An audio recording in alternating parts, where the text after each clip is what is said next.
What's up, everybody, and welcome into this special episode of the 24/7 Sports College Basketball Show. I'm Adam Finkelstein. I'm joined by Chris Walker and Isaac Trotter. If you saw Chris on TV last night, you're going to see him again on tonight. You know where Trotter is, CBS Sports Online, 247sports.com as well. We are here for one reason and one reason only, and that is to help you win your office pool here today. We are going to break down this entire bracket region by region to supplement the coverage you saw last night on CBS and CBS Sports Network. We are going to get into it. Let's start right away. We're going to talk the South region. And fellas, as we look in this region, obviously, Trotter, I'm going to start with you because you have been Auburn's champion since the very beginning. In September, you were telling me that this was the team to win. So I can only assume they are your team to come out of the South region.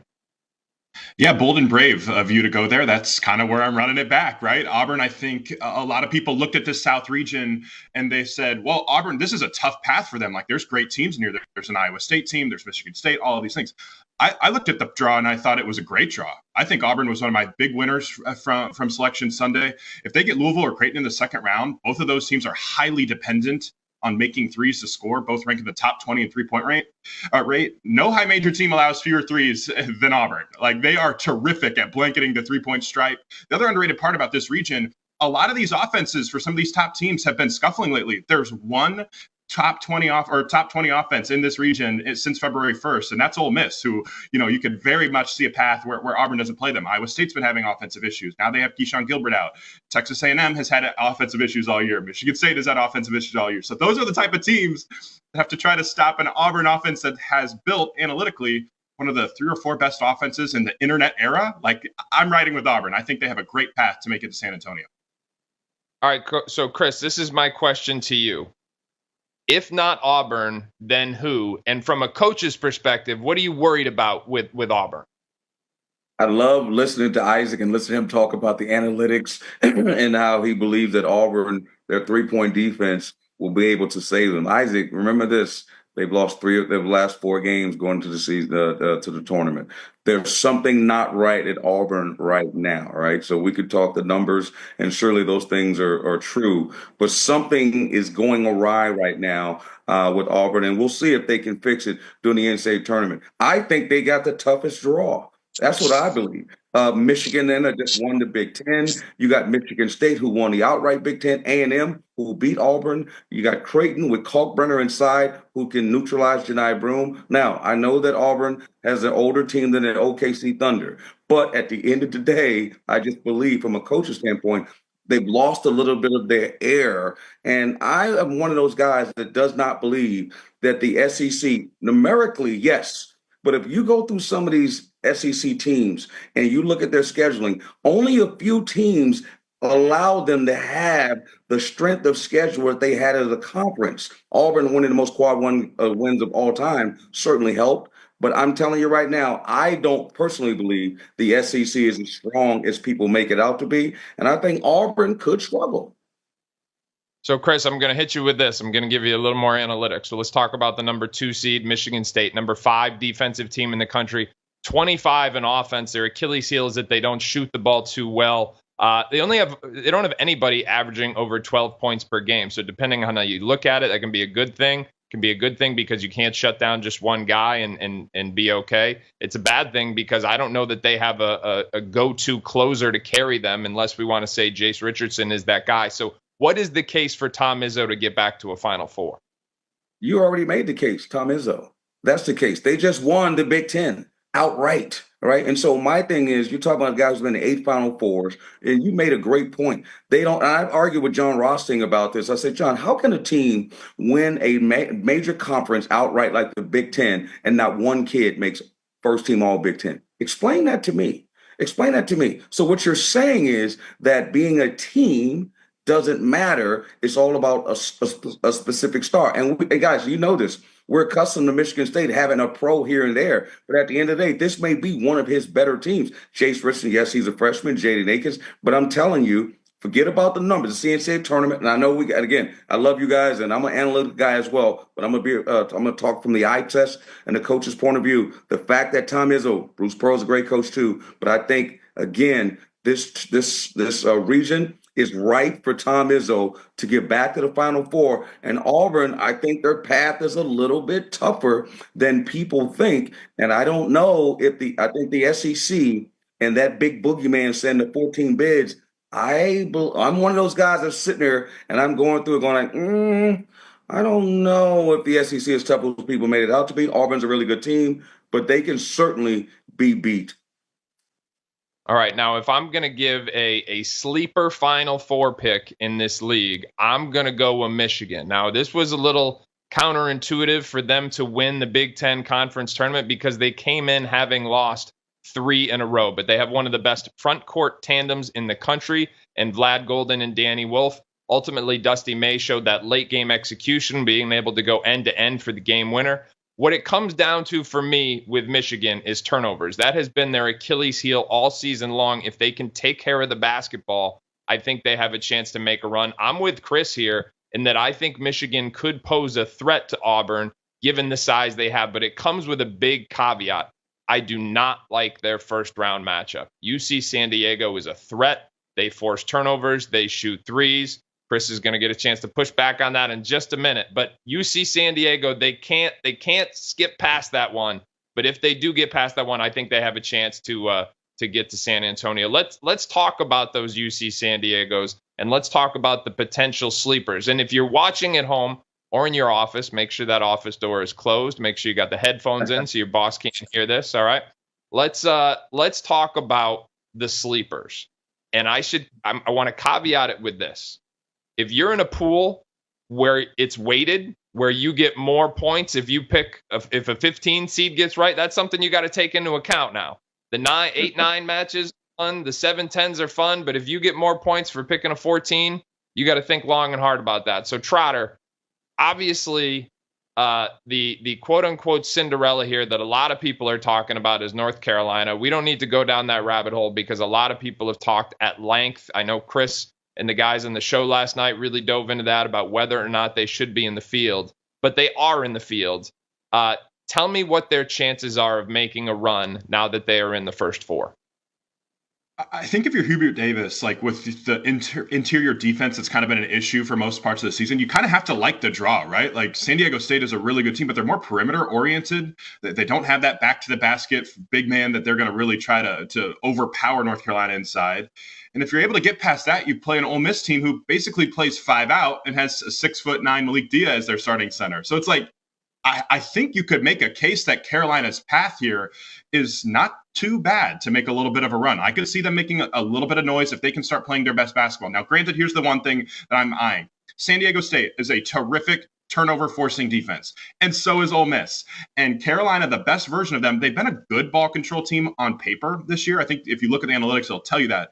But Elliot Cadeau is the biggest X factor to me because when he's punting the ball out of bounds, just handing it to the other team and causing those runouts, that's the worst version of North Carolina. And they cannot win with that version of Elliot Cadeau this week. And so they have to find a way to make the right play, get the ball out of your hands. They're going to draw 2 to the ball a ton this week. San Diego State and Ole Miss are both teams that do not like to let you drive to the middle of the floor. 2 to the ball, get rid of it, find open shooters, and make plays off of that. And if Cadeau is struggling to make all of those plays and is turning it over like crazy, I think you have to really quickly move R.J. Davis to the initiator role. They've had some lineups this year with R.J. Davis and Seth Trimble and Ian Jackson on the floor together that have absolutely cooked. I think they have to ride that this week if Cadeau is struggling. All right, North Carolina will begin with San Diego State in the first 4. Chris, make the people at home some money and tell them who the sleeper is in this side of the bracket. Listen, I don't know if it's North Carolina. I mean, I gotta listen. Isaac, man, you do a great job of hyping up Carolina. But for me, it's a real simple choice for me in this part of the bracket. I'm looking at New Mexico. That's my team. I believe that the Lobos with Donovan Dent, with Nelly Jr. Joseph, and Richard Pitino Jr. has done a tremendous job winning the Mountain West. Mountain West ended up getting 4 teams in just surprisingly, but they're a lot better than people think. They score at a high rate. Now, they don't make a lot of threes. That's the thing that, to me, is disconcerting when you can't make threes, but they rely on turning people over. And I think that the interior is strong, as I said, with Nelly Jr. Joseph, and you have an elite guard that can score. And I'll give Richard Pitino credit. losing Jamal Mashburn Jr. and losing JT Toppin, the job he did was equally as good as the job his dad did at St. John's. But if you look at their path, right, if New Mexico, if they can get past the first game, which I think they can play a Michigan State team. It's all about that neutral site. And you guys mentioned before about Michigan State, sometimes the offense struggles and you never know who's Superman for that team. And if they get in a situation, they're playing a champion. They both won their leagues. I can easily see New Mexico having an opportunity to move on. And one thing about the New Mexico program, I worked there for a couple of years for Steve Alford. But one thing that has not happened there, they've had a ton of success during the regular season. They've had a ton of success during the postseason in their conference tournaments, but they have not had NCAA tournament success. And Richard Pitino has an opportunity right now to make the noise for the Lobos. Trotter, I want to ask you this question real quickly before we move on. Did Marquette get a bad draw here? Because let's face it, guys, New Mexico is going to have the benefit of every St. John's scouting report, of every play call. They are going to get everything that Rick Pitino has accumulated in playing Marquette 3 times this year. And I think that really works against Marquette in this one. Trotter, what do you think about that? Yeah, draws are everything. And if I'm a Marquette fan, I'm not very happy with this one, too. As Chris laid out, that New Mexico team is just different. And I think the underrated part about it, too, True Washington, one of the elite on-ball defenders in college basketball this year. You have to stop Cam Jones. I think Washington is going to be tuned up for that matchup, ready to rock and roll. I'm kind of with you. I think New Mexico is a team that could make some serious noise. I would not be surprised at all if they give Marquette hell and then give Michigan State hell in the round of 32. And if I'm Marquette, I'm like, what? Wait, my reward for kind of having a terrific season is getting to play the best team in the Mountain West. Great, thank you so much for this. All right, Chris, I'm going to make my 30-second spiel on UC San Diego, and then I'm going to let you give the counterpoint because I know you're going to have one. And I'm going analytics here, okay? 36th overall in KenPom. They're 30-4, yet they're a 12 seed. Now, why is that? Well, it's because they haven't played anyone. Utah State was their best win of the season, but they do have the metrics of a spoiler. They are second in the country in forcing turnovers. In Michigan, this is why I worry about this matchup. Michigan is a turnover-prone team. The other thing UC San Diego does, and this is somewhat counterintuitive for a team that forces turnovers, they play at a slower pace. And think about that. You don't really see that a lot. Teams that force turnovers usually play fast. They increase the number of possessions in the game. UC San Diego does the opposite. They limit the number of possessions in the game, and that's going to give less opportunities for a superior, talented Michigan team to really pull away over a course of extended possessions. The last thing they do, they shoot the three a lot. Almost 50% of their shots come from behind the three-point line, and they shoot it well at 37%. So again, I like Michigan to make a run, but I think UC San Diego poses a threat. Chris, give me your 20-second rebuttal to that one.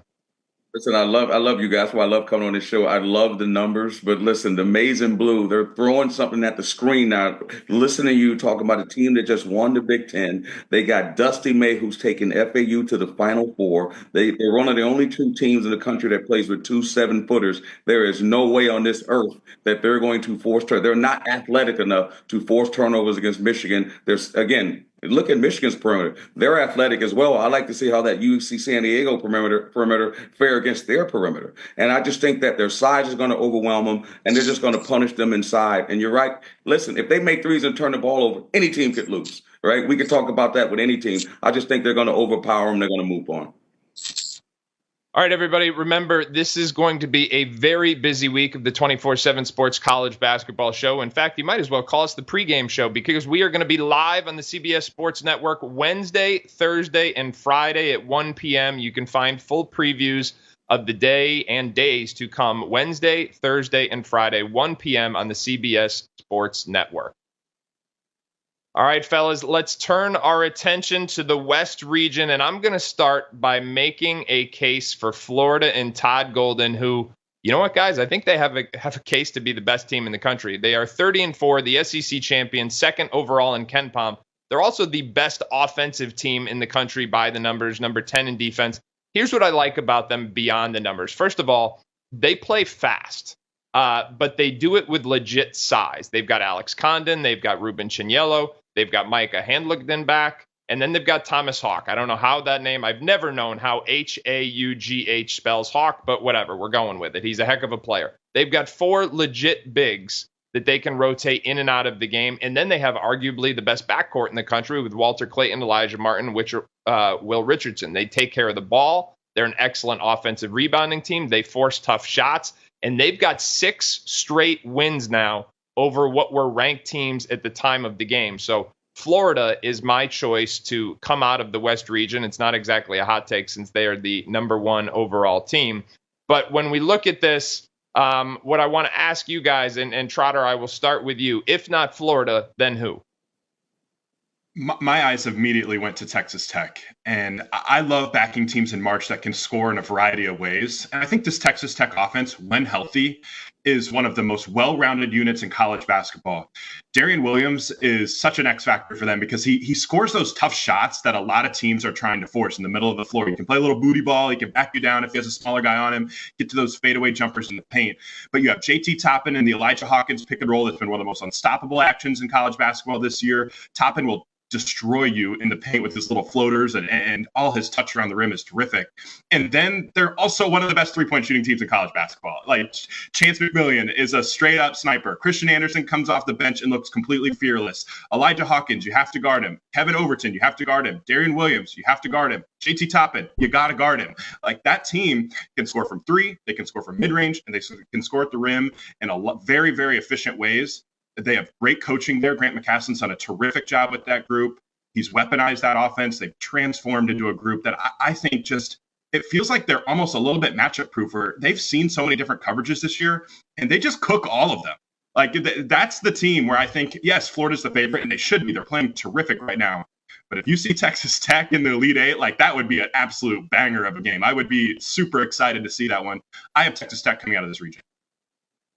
All right, Chris, we got Florida, we got Texas Tech. Obviously, St. John's is extremely hot right now, but give me like a sleeper that could get all the way to San Antonio. Man, you guys are getting me in so much trouble here, but I'm going to say a sleeper could be Arkansas. Oh, hold on. You want my sleeper, my Cinderella, or you want my sleeper to get there? My top team to get there? I want to I'm picking the Memphis Tigers. Now, I got a little asterisk up top. Tyrese Hunter, and we talked about this a little bit today. He could be hurt. I am picking the Tigers. You look at their preseason schedule, because we used to do this for Gonzaga, right? Because they played no one in their during the conference. They beat Clemson. They beat UConn. They beat Michigan State. They beat Missouri. This team is really good. They beat Virginia, right? They played whoever wanted to come, they played them. They lost to Auburn. I mean, this team is really, really good. PJ Haggerty, my homie from H-Town, this kid has been absolutely phenomenal. And I think it's about time that Penny gets his just due. Again, you're talking about he remade that roster. He went into the portal. He's got an older team. Again, the AAC, not a great league. But again, it doesn't matter. This team is battle tested, and it's the one that people aren't talking about enough. And I'm telling you, if they get into the field with Florida, and Florida's got some, listen, I think Florida's good, but Florida's got to get past UConn. And a lot of people may not think Danny Hurley, can get that done. They got to get past UConn. I like Memphis's chances on a neutral court. They're not going to be intimidated. Yes, Florida's a great team, and they're on a heater right now. But do not count out Memphis. But there's an asterisk. If Tyrese Hunter's not there, I am going with Texas Tech. Isaac, I agree with you. I love the job Grant McCasland has done. I'm either going to take Memphis if Tyrese Hunter's not hurt, but if Tyrese Hunter's hurt, I'm going with the Red Raiders. All right, well, I'm going with Colorado State. So let's talk sleepers, because I don't think this is getting out of the first round. I think Nico Medved is poised to score an update. We're going to start with this, okay? The basics: top 50 in offense and defense, great passing team, efficient shooting team at all 3 levels. A little turnover prone. They don't really offensive rebound, but they're solid defensively. They're an excellent defensive rebounding team. And here's maybe the most important factor I have. When you're looking for a Cinderella pick, one of the things that I like to look for is which Cinderella team has a player that is better than anyone else on the higher seed. And I think Colorado State has that. Nick Clifford, guys, is playing at an absolute elite level. He is averaging, since January 18th, 20 points, 9 rebounds, and 5 assists per game. That's over the course of the last 2 months. His shooting splits, 51, 44, 78. Now, postseason, last week, he raised that bar even more. 25 points, 10 rebounds, 4 assists. This guy is even making shots last year. He was on NBA radars last year, especially if Tyrese Hunter doesn't play. I think Colorado State is primed for a potential upset bid. So again, if you are filling out that bracket and you get bonus points for picking an upset one, given that Tyrese Hunter is very uncertain to play in this game, I really think Colorado State is a potential sleeper. And Chris, you and I can talk afterwards about a little side wager as long as it doesn't violate any Paramount company policies. We'll get to that off camera. Trotter, who else is a Cinderella pick in the West? Yeah, well, I've been a big Mizzou fan all year long, and I got a sinking feeling as the bracket's shaking out, and then I saw Drake as their first-round matchup, because that is not going to go very well. This is going to be an extremely tough matchup for this Missouri team, and Missouri is a very aggressive defense. That's not a great strategy, I don't think, against this Drake team that's extremely well coached. Bennett Sturts and Ben McCollum, there's a mind meld there between head coach and point guard. All of these guys have played together for a long time. They play slow. They're going to grind the game down. Like, I guarantee you this is a 58-54 game at the under 4 timeout. Like, that is what it's going to be. It's going to be a tight 2-possession game with very few minutes left in the clock, and it's going to be late game execution. I think Drake knows who they are a little bit more than Missouri does. There's been times this year where Missouri's lineups have been a little bit all over the place. They're still kind of figuring out, hey, what's our best 5? Who are we closing with this game? Who's got it going this time? Drake kind of knows all of the answers to those questions. So give me Drake in a little bit of an upset, even though that Missouri team, like, I really wanted them to get a good draw because I thought that team could make the Final Four with the right breaks. Drake is 30-3. Ben McCollum came from Northwest Missouri State, where he was a D2 powerhouse. Won 4 national championships, 3 in a row. I mean, 3 in a row because the streak was interrupted by the COVID year, but they won national championships in 2019, 21, and 22. And he's going to be a Drake for all of about 11 months because I hate to break it to you, Drake fans, he's going to be on the move again pretty soon. It's just a matter of where. Chris, you alluded to it that you liked. I think you said John Calipari. Is Arkansas your Cinderella in this region? Listen, guys, you gotta pick SEC teams because they put 39 of them in the tournament. Like, it's like, in order for us to justify what the committee did, you gotta pick somebody from the SEC has to do some damage. One of those lower seeds. I'll say this, higher seeds, shall I say? They play Kansas. I am not on the Kansas bus at all. I love Bill Self. This team ain't it, right? It ain't it. And I think Arkansas gets past them. Now, you guys would know, I don't know if Boogie Flan will be back. They say Boogie Flan can play or possibly will be available. I don't know chemistry-wise how that looks, but I know that gives Calipari more weapons. Right? They get past Kansas. Now, they play St. John's. I'm a Big East guy. I love Rick Pitino. He's done a lot with a little. And I don't know who you can say that, well, does St. John's have really true stars? Kadari Richmond, R.J. Louise came from UMass. Zuby Ejiofor didn't play at Kansas. Aaron Scott played for North Texas. You had Davon Smith, who came from Utah. That's a hodgepodge of guys that Rick Pitino has put together and has had a tremendous season. But I think Arkansas has the talent and size to get past them. That's just what I believe. Again, and you can forget about what happened in the SEC or what happened before and the way Arkansas has struggled. I just believe talent-wise, and then you throw in John Calipari's inexperience in the tournament. Again, you're asking me to pick a Cinderella. If a team can beat St. John's, Arkansas can do it. Very athletic. They have the size. Can they beat Kansas? Absolutely. Now, when they get to Texas Tech, it'll be very, very difficult because I think Texas Tech will grind them out. But as I said before, would I be surprised that this team makes a run? Absolutely not. All right, now, guys, I want to dig into this point real quick because as we have finished breaking down the West region, we each picked a Final Four. Nobody picked St. John's. And now we've got at least the potential for an Arkansas upset over St. John's. This is a Johnny's team that is as hot as anyone in the country. They're 30-4, have the best defense in college basketball. and they've got Rick Pitino. And I will take Rick Pitino over just about anyone, especially right now. They are locked in. So, Trotter, I want to give you the opportunity to have the last word on this one. How far do you have the Johnnies going in your personal bracket? Yeah, I have them in the Sweet 16, and I have them losing to Texas Tech. And honestly, I don't feel great about it. I think for me with St. John's, I think I know what the non-negotiables are with them every single night. They're going to play extremely hard. They're the best switchable defense in college basketball. I think Zuby Ejiofor can guard literally all 5 positions. Kadari Richmond, same deal. RJ Luis, same deal. Like, that type of impact is something that I think gets them out of that first weekend. Just because Kansas and Arkansas, both teams have times where, like, they don't score for like 3 to 5 minute stretches. And so, like, that type of like half court offense that can go astray a little bit, that scares me against St. John's, who, like, they can just vice grip you and lock you up. So I lean St. John's to make it out of the first weekend.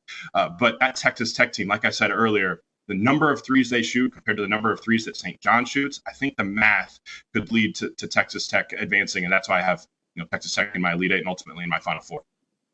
And here's my final point on the Johnnies. The people who are critical of them will cite the non-conference record. That is the same thing that is cited to justify the SEC getting 14 bids. But guys, the non-conference schedule, that was 4 months ago. These are different teams. St. John's is a different team right now than they were 4 months ago. So too is Texas and a lot of these other teams. So too is Oklahoma, who is also in this bracket. They open with UConn. The winner of them likely gets Florida. So there are a lot of interesting subplots here in the West region.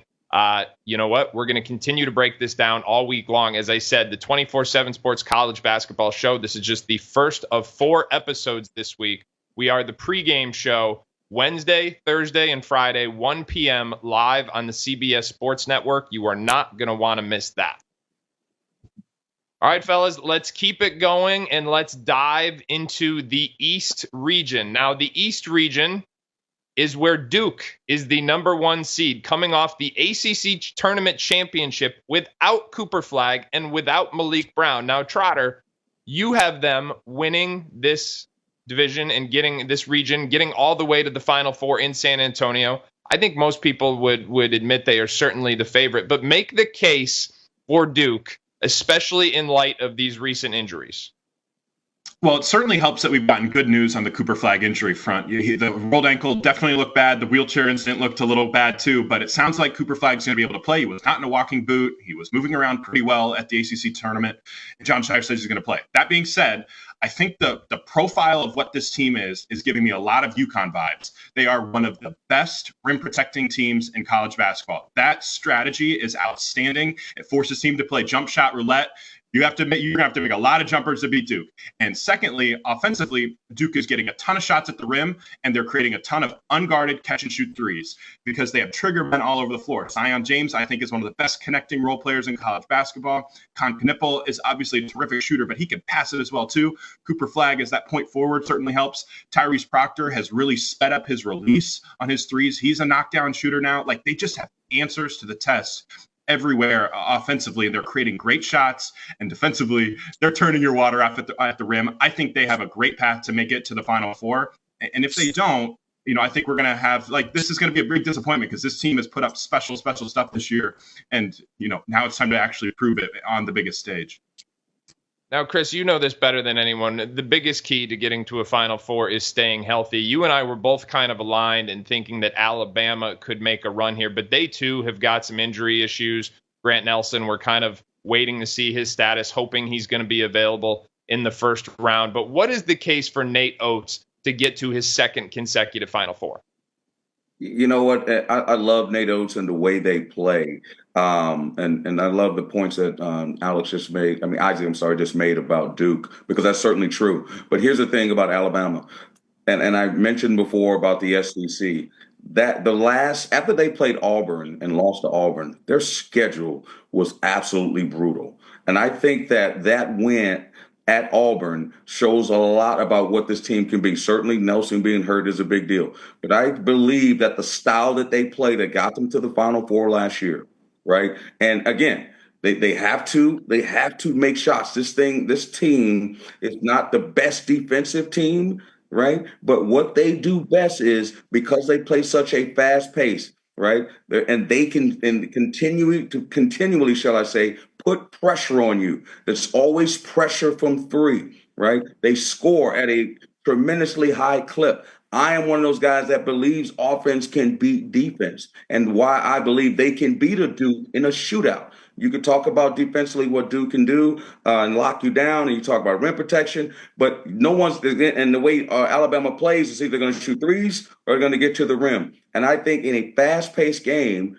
because of the conference that they played in and the competition they played against, they have seen more Dukes than Duke has seen Alabamas. And I just believe that Nate Oates, that's the recipe to get them back. Now, it's going to be a very talented Duke team. Nelson, the asterisk, the injury, is certainly needs to be put up there, but so does the Cooper Flag injury. We'll see. We can say he's going to be available, but we don't know how good he's going to be.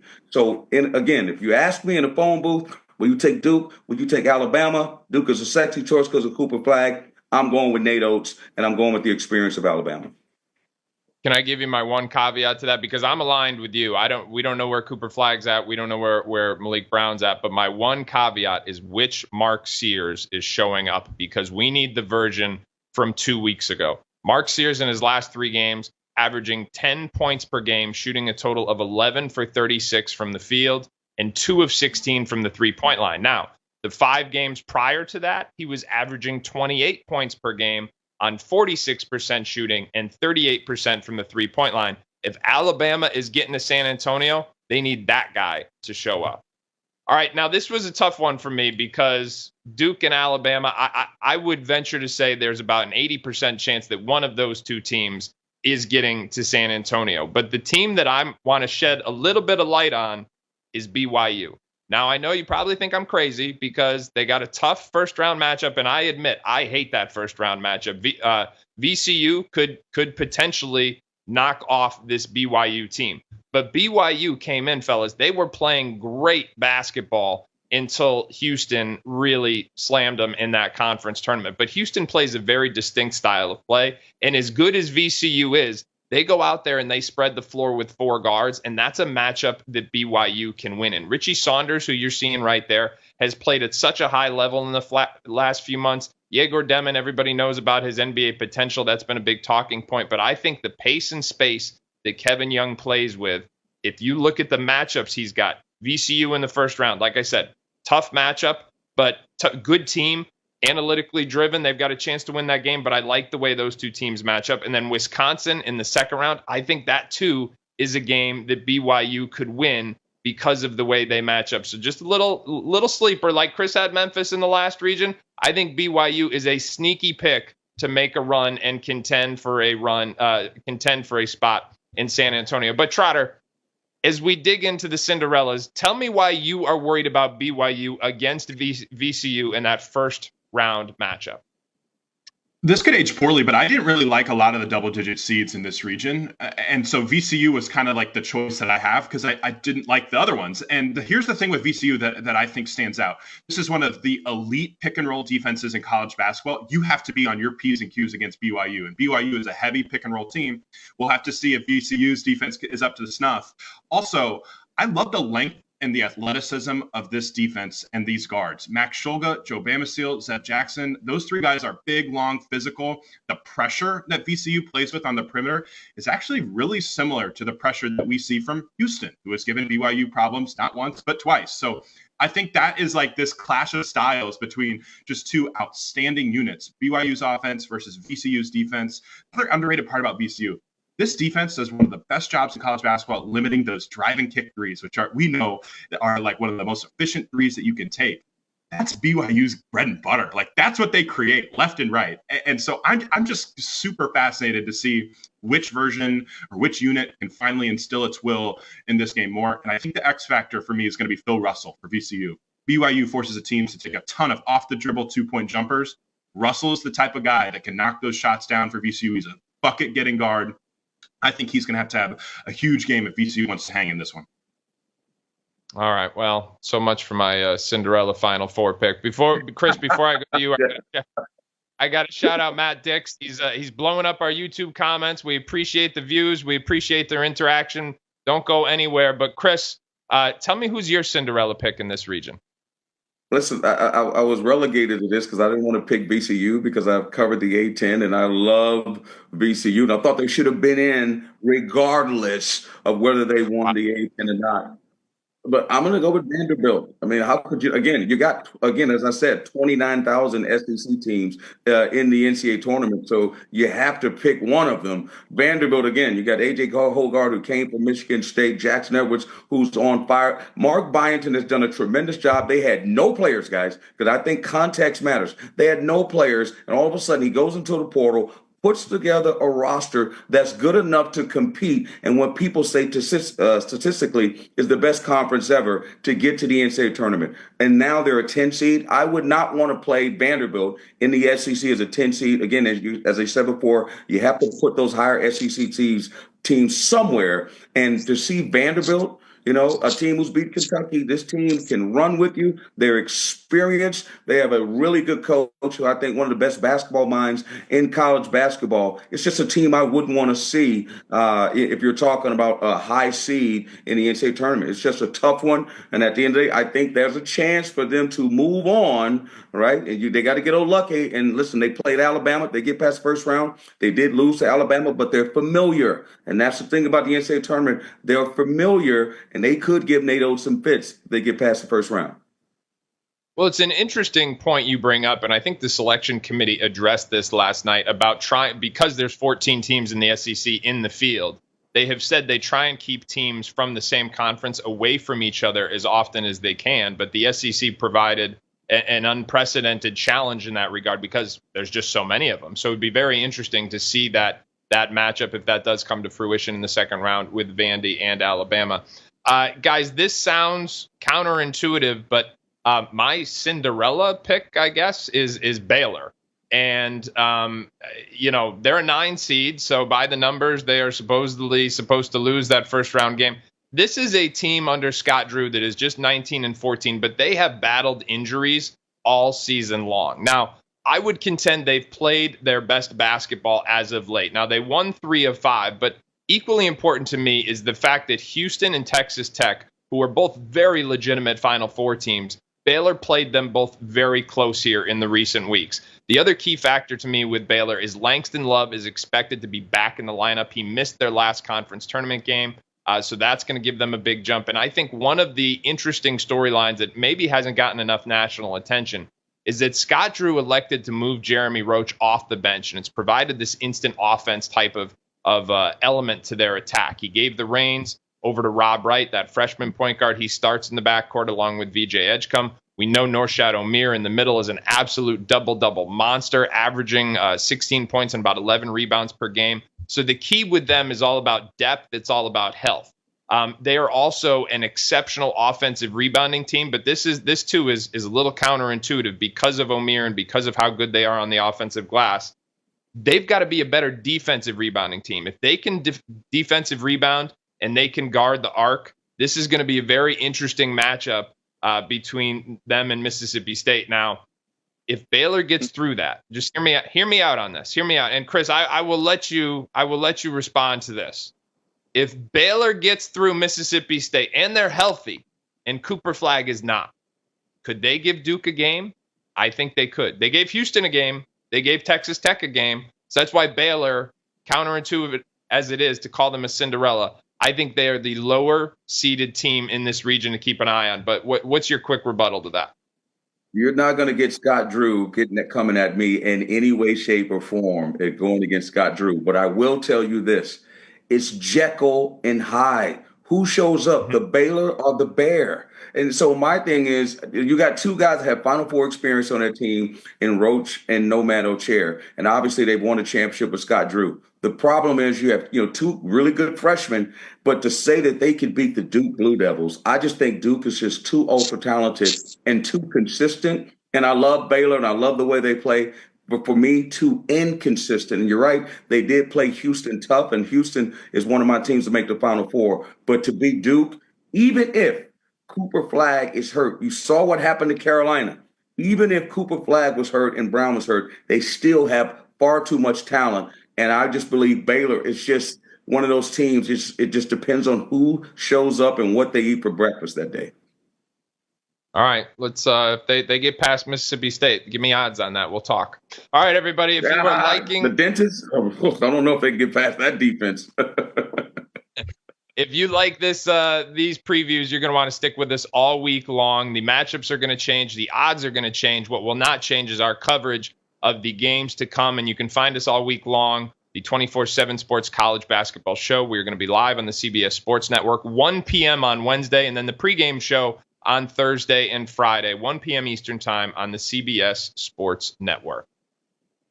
All right, fellas, 3 down, 1 to go. Let's talk the Midwest region where Houston is the number 1 seed, Tennessee is 2, and we've got some interesting ones. A shorthanded Kentucky team. They say Lamont Butler's going to try and get back in the lineup. They are at 3. We've got Purdue and Clemson 4 and 5. Now, Chris, you just said that Houston is one of your picks to get to the Final Four. So tell us why in this Midwest region you have Houston headed to their home state of Texas to play in San Antonio. And listen, I am not going to analytics like you guys because they will be top 10 and everything in my mind. But what they do well is they defend at an elite level. This is their third straight number 1 seed, right? What Kelvin Sampson done there is absolutely remarkable. And again, we're talking about bringing in Uzan. Look what he's doing for that program. You're talking about L.J. Crowder, the transfer from Baylor, has been tremendous for a small guard to do that. But what they do best, and it's the it factor, right? It's what the numbers sometimes can't quantify. They put their mitts on you. There's an air of invincibility. They went into 2 years ago into the Big 12 from the AAC, and look what this man, Kelvin Sampson, has done to that league. Look where Kansas is, right? Kansas always dominated. Look what Kelvin Sampson has done, won the Big 12 tournament and won the Big 12. This man is all about winning and all about business. And the one thing they can do, they should have gone to the Final Four last year if Shed doesn't get hurt. What they do best, and I think this is when Kelvin Sampson finally gets his first championship, they shoot the ball as well. You got Cryer, you got Sharp, you got Uzan, you got Terrence Arsenault. This team is really good. And inside, I mean, Joe Tugler and Roberts, they are physical. And so I believe that this team is the most complete team. There was a time, I'll say this last point earlier, they had no quad 1 wins, and they just ran through the Big 12. This team is every bit as good as advertised, and I think they're going to breeze through this region. Chris, I'm not going to lie to you. I don't disagree with you. We're all picking different teams, but if we were all allowed to share these picks, I would be right with you on Houston Island. My only caveat is the health of Juwan Roberts. If we're talking about Cooper Flagg and we're talking about Grant Nelson and we're talking about Tyrese Hunter, we also have to acknowledge that Juwan Roberts is a big piece for Houston. And you said it last year, injuries are what ultimately blocked their path to the Final Four. We can only hope that that won't be the case this year. If injuries do play a factor, or if somebody else ends up making a run to San Antonio, I think it is most likely to be Tennessee. The annual narrative on Rick Barnes' teams is that they're great defensively, but the Achilles heel is the offense. But that is not the case this year. It is true that they are one of the best defenses in college basketball yet again. A top 3 defense in the country for the 4th straight year. Absolutely incredible stuff for Rick Barnes. But they are also top 20 in the country offensively. And they did that after replacing the vast majority of their lineup. It's been really interesting to see the way Chaz Lanier has been able to step right into that role that Dalton Knecht vacated. And I will tell you something else, guys. To me, we can talk about Chaz Lanier, but the one who is the key to this team is Zakai Ziegler. I talked about him on HQ over the course of the weekend. This guy is one of the best leaders, one of the best point of attack defenders. And just when you need that alpha mentality on your team, this is the guy you want. Chaz Lanier is going to be the leading scorer. He's going to make the big shots. But Zakai Ziegler, let's call him Mighty Mouse, he is just awesome.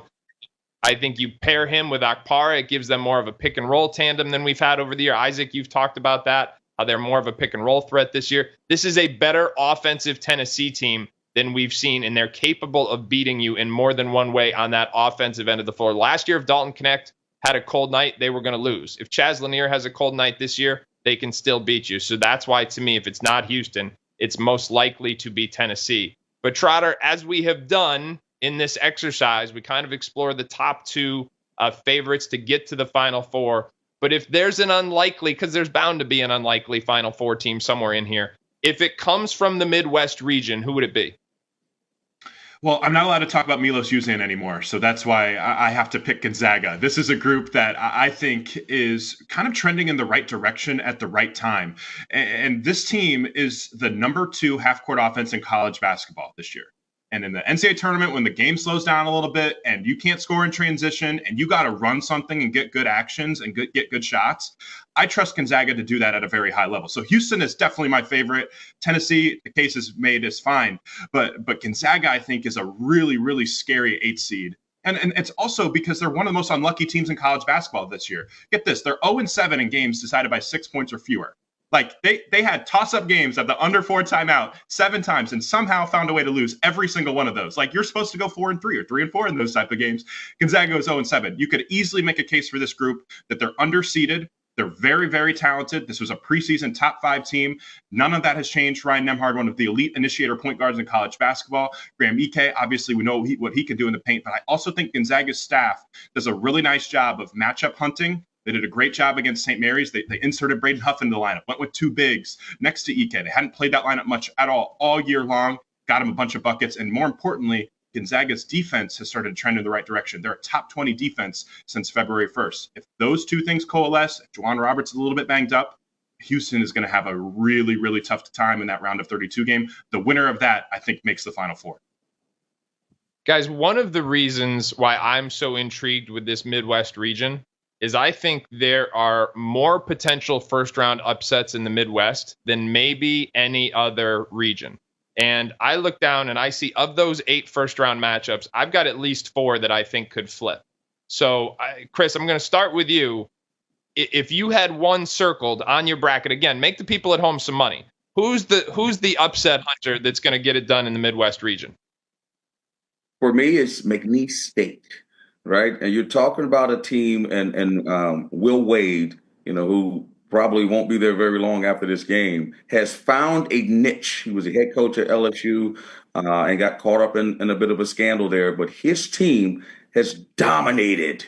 And what he did was again, which was a lot of these teams I mentioned before with Vanderbilt and some of these other teams and like Penny Hardaway has gone in a portal. He's got high major players. And now they're playing in a league, a mid-major league, a one-bid league that they dominate. And you don't see these guys coming, and you have a high-major coach in Will Wade. They get up and down the floor. Aylin Breed, Garcia, they have guys who can score the basketball. They're very athletic. And this team, when you play guys like this and these transfers, and you guys would know this from the high school circuit, these kids play against each other for years. It's not like it was 20, 30 years ago. These guys are not going to be afraid to play against anybody, certainly not Clemson.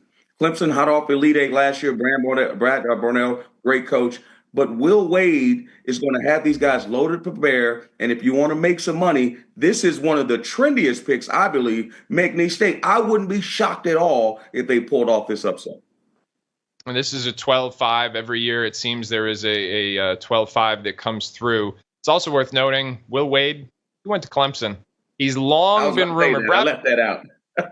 Yeah, Brad Brownell has been on this is finally a coaching cycle where he is not on the hot seat because all he has done is fight off, the people who wanted his job. But it has been speculated for years that Will Wade was a potential successor there. And so it is in one sense ironic, but in another sense very consistent with the committee's ability to find cinematic narratives, shall we say, that Will Wade is leading his McNeese State team against Clemson in the first round.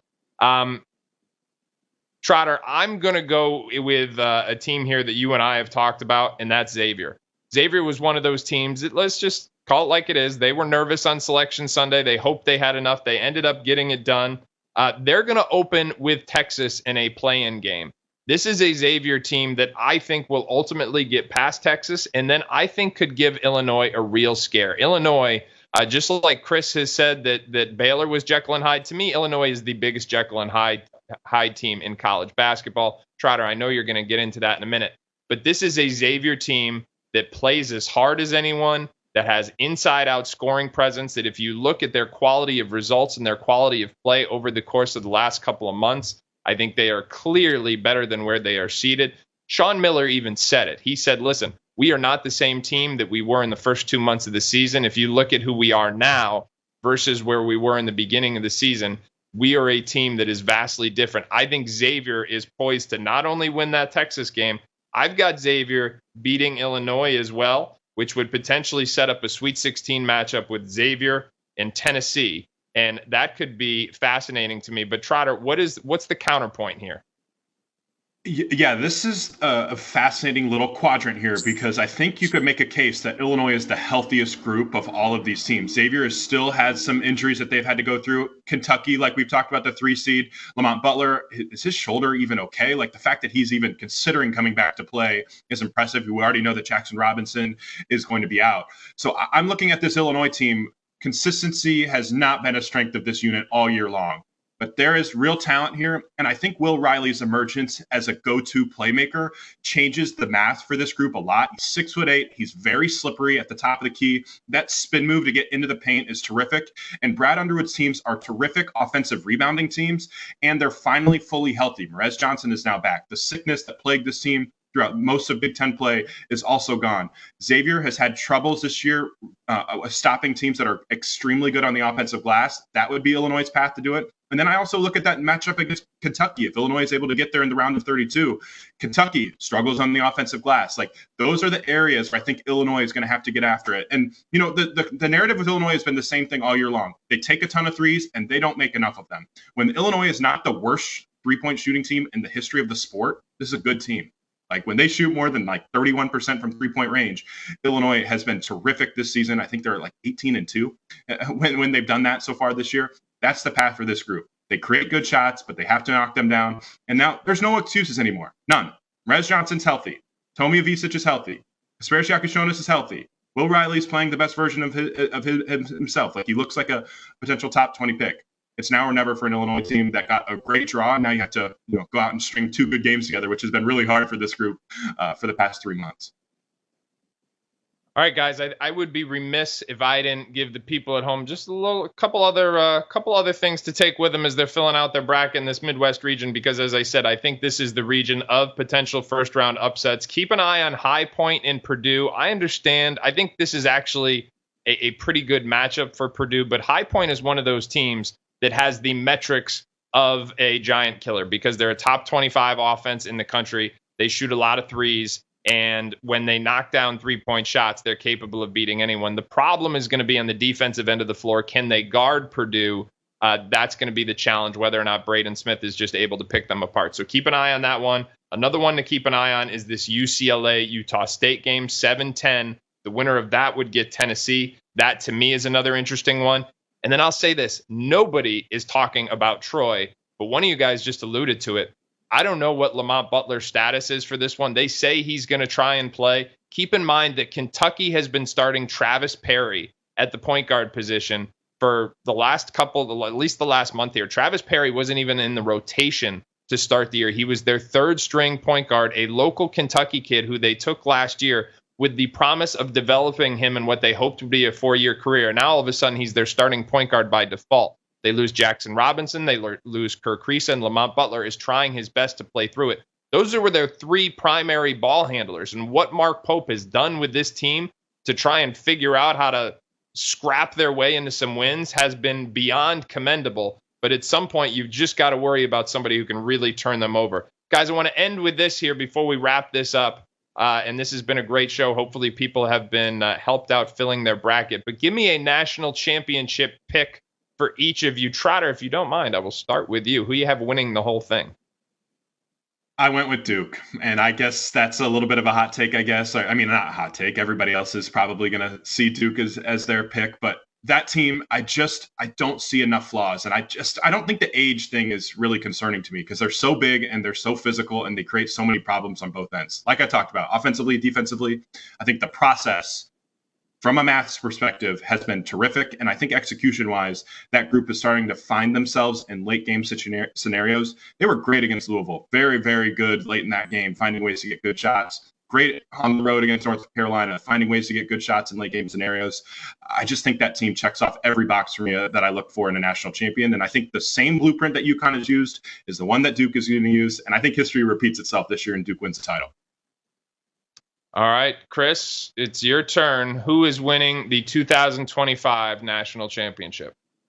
Where's the national championship? Oh, it's in Texas. That's right. I am going with the University of Houston Cougars. I think they finally break through. You mentioned Roberts, his injury. I mean, that's a little asterisk there, simple, just like there's an asterisk next to Cooper Flagg and how he can perform. I just believe with the way that Kelvin Sampson defends, they played in the league conference that they dominated. I believe there's an air of invincibility that they have that they never feel like that they can lose a game, because at the end of the day, the other thing they have is they have snipers around the perimeter, and 3 straight number 1 seeds should have been in the Final Four last year, already been to a Final Four. Kevin Sampson will be in the Hall of Fame. This will cement it in Texas. You will see bright red. We will exercise the ghosts of Phi Slamma Jamma, and the Houston Cougars will be the national champion.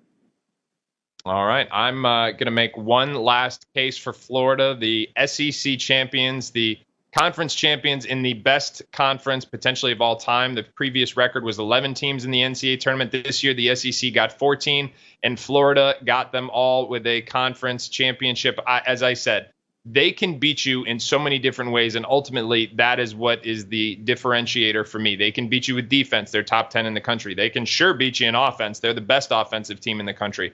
They can beat you with their size. They go 4 deep. They have 4 legitimate starting caliber big men that they can rotate in and out. And that also means they're a very good offensive rebounding team. But you know what? They also have one of the best backcourts in the country. That's with Walter Clayton, who's really stepped up into more of a facilitator along with his shot making this year. Elijah Martin, the FAU transfer, has been an ideal point of attack defender. He also provides some rim pressure. And then Will Richard is a guy who's really fit in nicely alongside those two. So I just think the versatility with the ways in which they can beat you makes Florida a very legitimate national championship contender. We haven't talked about Auburn. Auburn and Duke were widely perceived to be the 2 most prominent national championships contenders. But if there's one thing that appears clear heading into this week's tournament, it is that this is no longer just a 2-team race. This field is open. You have to think, is Janai Broome healthy? Is Cooper Flagg healthy? How these are all going to be important narratives. And one thing is for sure, we are in for an awesome 3 weeks of basketball.